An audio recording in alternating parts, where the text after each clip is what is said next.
uma das demandas das mulheres das águas é exatamente as políticas públicas, saneamento básico, porque a gente somos produtores de alimento. E nessa produção de alimento, a gente depende muito de um ambiente equilibrado. Somos produtores de alimento e a gente quer ofertar para a sociedade um alimento saudável. Eu acho que a política pública ela tem que ser fundamental para os territórios. A gente não quer sair dos nossos matos, do nosso mangue, das nossas águas, mas a gente quer política pública no nosso território, seja ela na educação, seja ela na saúde, seja ela na infraestrutura, no direito a ter um lazer, no direito a ter uma quadra, no direito a ter umas áreas que a gente possa deixar nossos filhos para brincar, mas a gente é sujeito desse direito e é obrigação do Estado. Construímos uma economia para 1/3 da humanidade, que é um dado que alguns estudiosos têm salientado. Eu penso aqui muito especialmente nesse grande socioeconomista brasileiro Ladislau Dalbor, né, que tem nos dito muito sobre isso. Ele usa essa expressão até de uma maneira mais didática, assim. É um pouco isso, né? Quando você olha globalmente o planeta, a gente percebe que os graus de desigualdade são tamanhos que nos permite concluir que é praticamente 1/3 da população que se encontra bem incluída, né, dentro de um sistema.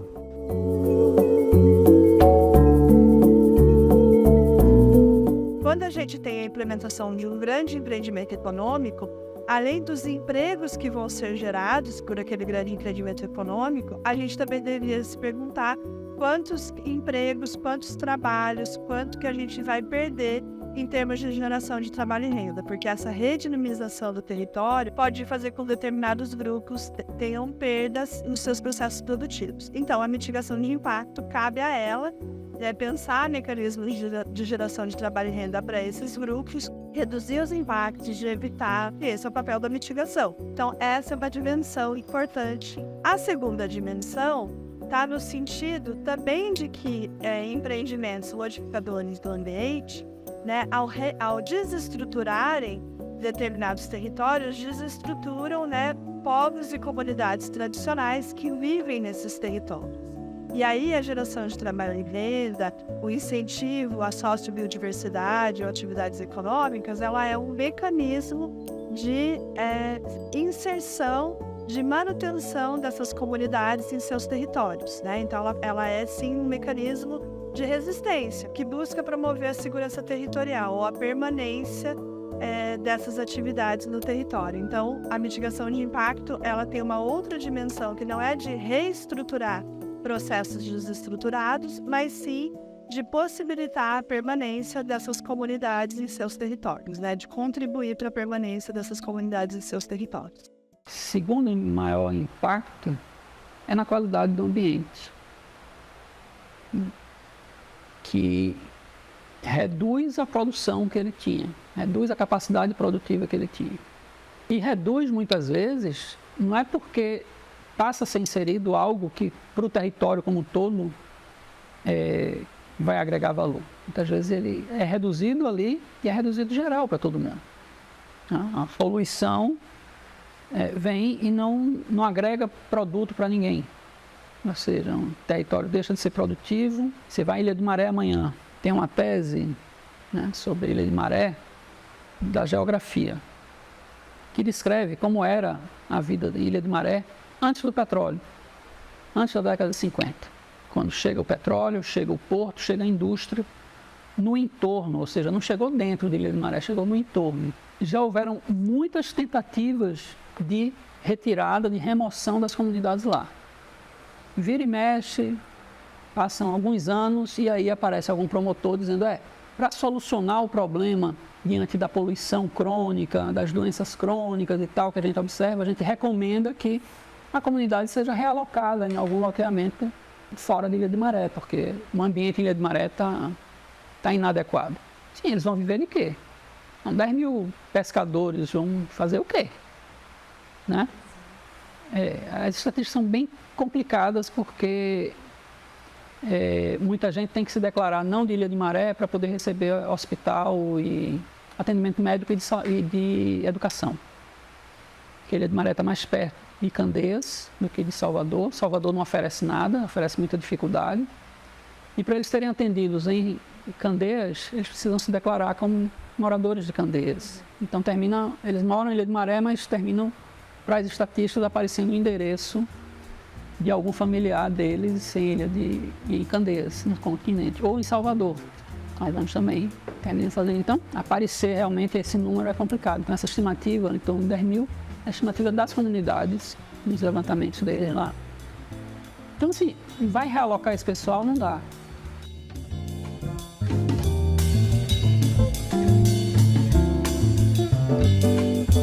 Os casos que a gente lida dessas organizações nos territórios, nas comunidades, elas têm, antes de tudo, essa razão de ser. Elas não estão ali para gerar lucro, elas estão ali para melhorar a qualidade de vida das pessoas. E a atividade econômica é um meio para a realização disso, ela não é o fim em si mesmo, né? Então essas organizações, esses empreendimentos são, por natureza, empreendimentos que tentam incorporar a solidariedade como elemento central das práticas da gestão.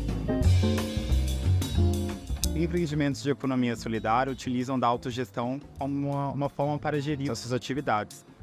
Então, nesse contexto da autogestão, os trabalhadores detêm os mesmos direitos, né? Então, eles participam ativamente da organização desse empreendimento, pré-estabelecem regramentos, diretrizes. A partir disso, para empreendimentos que necessitam de cargos-chave, como tesouraria, diretoria, quem decide, quem fica lá, é o próprio coletivo.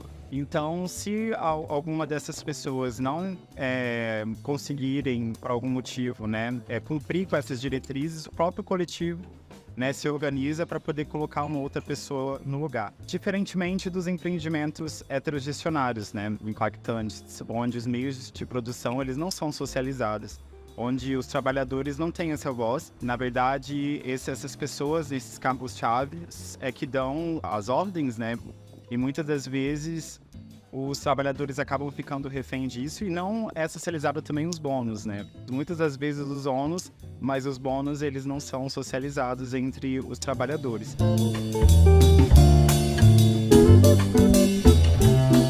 Educação é uma prática social. Quando a gente pensa numa prática social para o desenvolvimento das pessoas, pensar na educação ambiental crítica, é necessário pensar em como vamos entender os processos dessa transformação social por meio da educação a partir de uma lógica ambiental. E aí, quando a gente vai olhar para a educação ambiental crítica, nós precisamos entender que essa é uma relação que perpassa por o olhar da sociedade para a forma como vivemos. É ter um olhar crítico para o sistema do capital e entender que é em função deste sistema que nós temos muitos problemas ambientais. No meio desse sistema é que nós também temos a discussão da pobreza, da vulnerabilidade socioambiental. As técnicas participativas são muito importantes para conseguir ter uma visão integrada dos impactos, porque as comunidades não têm visão compartimentalizada. Então você vai perguntar sobre a saúde, ele vai falar sobre a pesca, vai falar sobre a religião, vai falar sobre a escola, vai falar sobre tudo, porque tudo está integrado. Ah, por que sua saúde está ruim? Minha saúde está ruim porque para eu ir para a escola eu tenho que passar por isso. Ou seja, então o problema de saúde dele é o acesso à escola. Daqui não sai, daqui ninguém me tira. Daqui não sai, daqui ninguém me tira. Eu sou o samba de Matarantiba. Eu sou o samba de Matarantiba. Daqui não sai, daqui ninguém me tira. Eu, por ser amante da cultura, ser um coreógrafo, ser um dançarino, eu fui organizar a comunidade através da arte. Então a gente acredita naquele desenvolvimento que tenha envolvimento das pessoas. Foi um marco para a gente esse nível de organização coletiva através dessa companhia de dança, depois veio o Conselho das Comunidades Quilombolas, depois a gente formou uma organização por nome de Centro de Educação e Cultura Vale do Iguape, que foi formada por esses dançarinos para juridicamente ser reconhecida. Temos núcleos produtivos de apicultura, que trabalha homens e mulheres e jovens. São 87 famílias que trabalham com isso. E aí a gente tem o núcleo de ostra, 63 famílias assim, que trabalham com isso, com cultivo de ostra. É por isso que existe a festa da ostra. É a sustentabilidade. A gente inventou uma festa da ostra, não foi por brincadeira, não foi por fazer só festa. Foi exatamente por conta de uma produção que a gente tem de ostra nativa, que somos o maior potencial de ostra do Brasil, de ostra nativa do Brasil. E queremos ser o maior do mundo. Por isso que existe a festa da ostra, que é a festa da ostra, tem um comércio, na verdade. Gente, hoje nós somos 9 mulheres pescadoras, mas em torno de 35 mulheres da colônia que não são do nosso grupo trabalham com a gente. Tanto no porte, quanto em recolher a rede, quanto nos ajudar em lavar. Então a gente hoje é um bairro bem conhecido, hoje a gente já é conhecido. As louquinhas, aquelas do começo, há 15 anos atrás, que juntavam rede, hoje já são reconhecidas.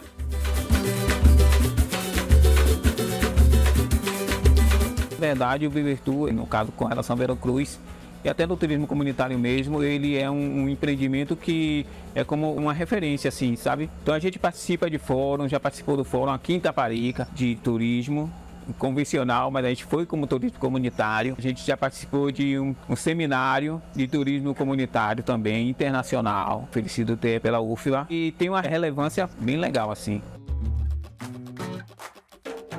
Existem inúmeras possibilidades da organização comunitária. Desde uma organização efetivamente por meio de uma cooperativa que visa eliminar os atravessadores na compra direta entre o produtor e o consumidor, a possibilidade de associações que visam fortalecer o comércio local, a possibilidade do turismo de base ecológica, a possibilidade da gente entender que o fortalecimento do comércio local por meio de uma moeda social, por exemplo, a gente consegue vislumbrar formas efetivas de valorizar o local, valorizar a comunidade e valorizar as pessoas dessa comunidade. Em 2010, eu encontrei um projeto lindo e maravilhoso que é o projeto Ecosmar. E junto com ele a Ascoma, né? Associação Comunitária de Matarandiba. A ideia foi iniciada em 2006 com esse grupo de moradores e em 2008 ela foi registrada. Foi uma mobilização, um diálogo entre pessoas da comunidade, a esfera empresa e universidade. A universidade ela veio com a ideia de um banco comunitário, uma moeda social, que é a concha. Foi aceita pela comunidade e aí iniciou-se o primeiro empreendimento da Ascoma, que foi o banco comunitário, né, com sua própria moeda social. Aqui a gente compra em todos os mercados, até fora daqui do povoado também. Aqui é no valor de R$10. Cada uma concha é R$1, 2 conchas R$2. Sejam bem-vindas e aqui é a nossa moeda.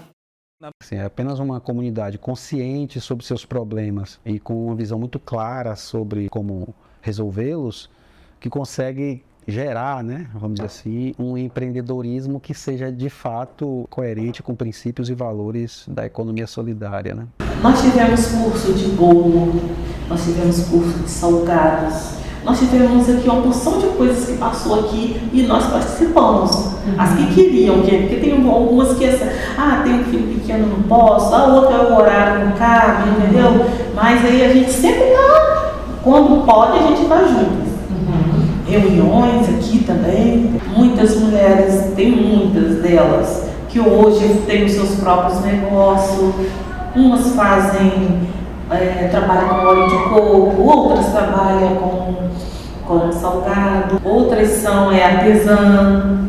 Tudo quer dizer, incentivado por aqui. Porque antes tinham medo de fazer. E hoje aqui não. Hoje aqui cada uma dá força para a outra. Não, você tem que fazer o que você vai conseguir fazer. Então elas fazem. E muitas delas. Eles acham que a gente ganha muito. A gente é empregada para trabalhar, mas não são. Nosso trabalho é comunitário. Nós trabalhamos para a comunidade, para melhoria para eles. Mas tem gente que não entende.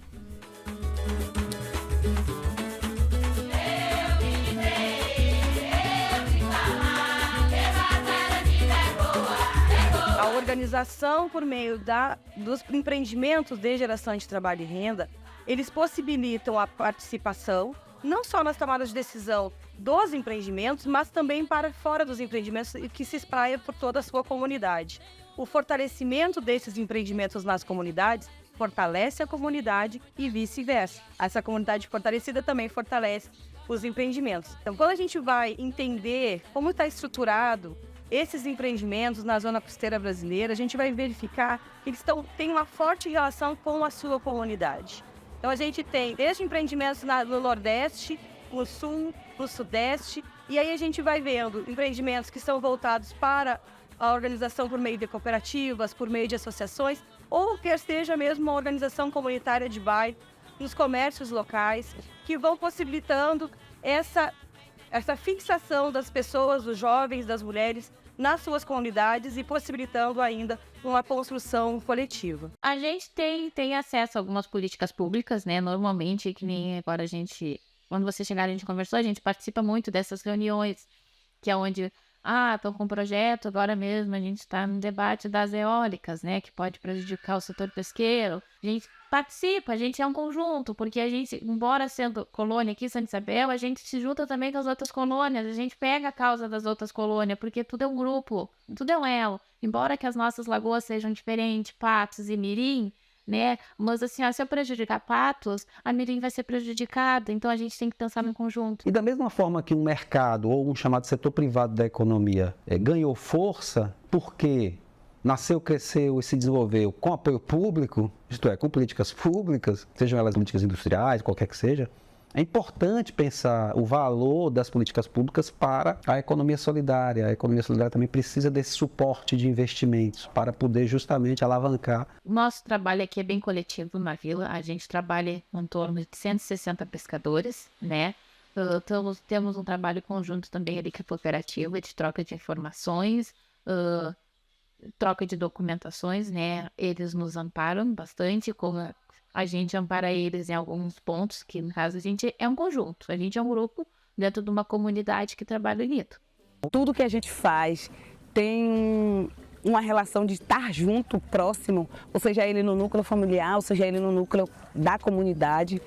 Nossa relação sempre foi de acolhimento, né, de se reunir, de festejar, de comemorar. Sem discutir o meio ambiente, a gente não consegue discutir nada. Eu não consigo discutir tema nenhum específico, porque os nossos temas são transversais. Dentro das comunidades é transversalidade. Boa, boa!